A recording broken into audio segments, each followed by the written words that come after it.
जब कलाकारों ने ही लगाया शो पर इल्जाम, किसी को किया गया टॉर्चर तो किसी को नहीं मिला स्क्रीन स्पेस।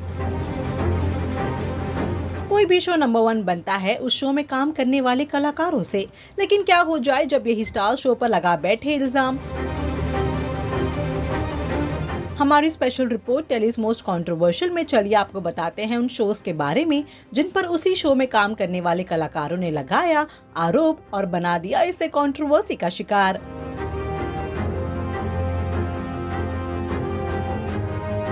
तारक मेहता का उल्टा चश्मा सालों से दर्शकों का मनोरंजन करते आया है। इस शो के हर किरदार फैंस के फेवरेट है। किसी ने सोचा नहीं था कि सभी को हंसाने वाला ये शो कंट्रोवर्सी का शिकार बन जाएगा। शो में रोशन का किरदार निभाने वाली जेनिफर मिस्त्री ने शो के प्रोड्यूसर असित मोदी पर उन्हें वर्बली हरास करने का आरोप लगाया। साथ ही बताया कि सेट पर उन्हें टॉर्चर किया गया। मुझे तो बहुत छोटा दिखाया जाता था कि मतलब तुम बहुत छोटा कैरेक्टर हो, बहुत छोटा हो, मतलब हमेशा हमेशा हमेशा। तो मुझे ऐसे लगता था कि हाँ ठीक है, ओके, मेरे को ऐसा कोई बहुत एम्बिशियस भी नहीं हो कि मेरे को बहुत बड़ा कुछ ये चाहिए। लेकिन फिर मुझे जब मैं प्रेगनेंसी के ब्रेक में, मतलब जो मुझे प्रेग्नेंट हुई तो मुझे निकाला गया, तब उस टाइम पे जब लोगों ने मुझे मतलब परेशान कर दिया, आप क्यों नहीं हो, क्यों नहीं हो, क्यों नहीं हो, क्यों नहीं हो, मुझे लगा यार मैं इतना छोटा सा कैरेक्टर, मुझे कितना प्यार करते हैं लोग। तो I was very surprised. But धीरे धीरे समझ में आया कि नहीं यार, इनके लिए सब कैरेक्टर इंपॉर्टेंट है। हमको प्रोडक्शन हाउस ही बोलता है कि तुम कुछ नहीं हो, तुम्हारी कोई वैल्यू नहीं है, तो बाहर काम नहीं मिलेगा, ये नहीं होगा। तो ठीक है, फिर तब समझ में आया कि नहीं यार, इट्स और of course they were very good moments also, बहुत अच्छी टाइम बताया। क्योंकि ये सब जो अगर मेंटल हरासमेंट, देखो शुरू में अगर मैं बोलूँ तो 5 इयर्स जैसे मैंने पहले काम किया 2008 से 13, तो एक्चुअली कुछ ऐसा खास नहीं हुआ था, कुछ इतना बड़ा इशू नहीं हुआ था। मतलब एक्सेप्ट कि मुझे उन्होंने प्रेगनेंसी से निकाला और मेरे फादर की डेथ के बाद उन्होंने मुझे 4 दिन बाद बुला लिया था बॉम्बे वापस। इसके अलावा कुछ नहीं हुआ था, इसीलिए मैंने शो रिजॉइन किया। लोगों को कहना है 15 साल क्यों सहते रहे, तो 15 साल था ही नहीं ऐसा कुछ।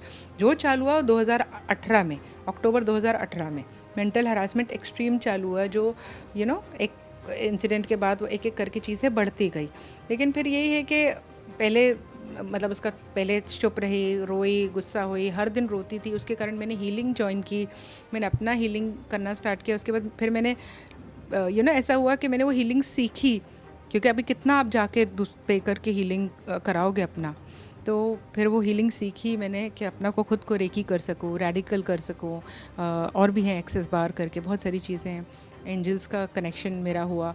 लेकिन फिर ऐसा बीच में मैंने एक बार फुट डाउन भी किया कि मेरे को नहीं करना है शो। तो मुझे बहुत धमकाया गया कि आपके पैसे रोक लेंगे 4 महीने के, आपको कहीं और काम नहीं कर सकती आप जब तक हम बोलेंगे नहीं तब तक आप नहीं जा सकती हो, आपको कम से कम 6 महीने भी लग सकते हैं हमको जब तक नई रोशन नहीं मिले।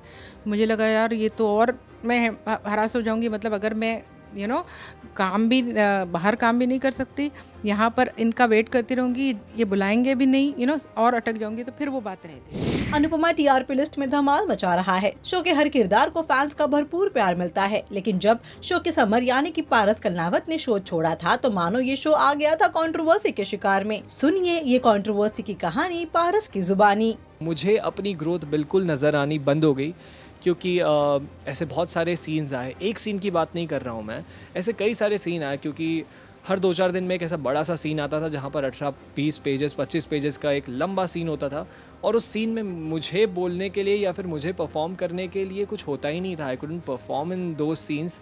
आई used to just stand there and I used to be just quite.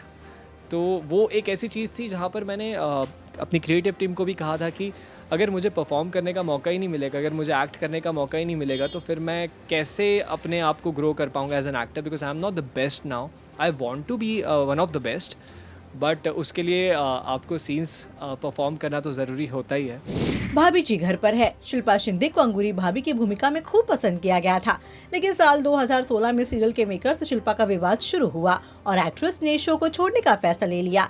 Shilpa Shinde ने कथित तौर पर निर्माताओं पर मानसिक रूप से प्रताड़ित करने का आरोप लगाकर शो छोड़ दिया था। इसके अलावा शिल्पा का कहना था कि को-स्टार सौम्या टंडन की जरूरतों का ज्यादा ध्यान रखा जा रहा है और इसी सब कारणों की वजह से उन्होंने शो छोड़ दिया। इसके बाद मेकर्स ने कॉन्ट्रैक्ट तोड़ने के लिए शिल्पा को नोटिस भी जारी किया था। ये रिश्ता क्या कहलाता है में हीना ने अक्षरा का किरदार निभाया था और तब से ही वो हर घर की फेवरेट बन गई। रिपोर्ट्स के मुताबिक जब शो को 3000 एपिसोड्स पूरे हुए तो हिना खान और करण मेहरा को इसकी सफलता का श्रेय नहीं दिया गया, जिसके बाद से ही दोनों की शो छोड़ने की खबरें सामने आने लगी थी। वहीं कहा जाता है कि हिना खान और राजन शाही में कोल्ड वॉर थी। टैंट्रम क्वीन मानी जाने वाली हिना खान को उनके अनप्रोफेशनल बिहेवियर के चलते शो से निकाला गया था, लेकिन एक इंटरव्यू में हिना ने ये साफ किया था कि वो खुद को एक्सप्लोर करना चाहती थी और इसी वजह से उन्होंने शो छोड़ दिया था। ये रिश्ते हैं प्यार के में कुणाल का किरदार निभाने वाले ऋत्विक अरोड़ा लॉकडाउन के बाद शो में नजर नहीं आए थे। अभिनेता ने अपनी वापसी न होने का कारण कोरोना बताया था, लेकिन शो के निर्माता राजन शाही ने ऋत्विक के अनप्रोफेशनल होने और अधिक फीस की मांग करने की बात को शो से बाहर होने की वजह बताया था। क्या कहना है आपका हमारी स्पेशल रिपोर्ट को लेकर? बताइए हमें कमेंट सेक्शन में और देखते रहिए टेली मसाला।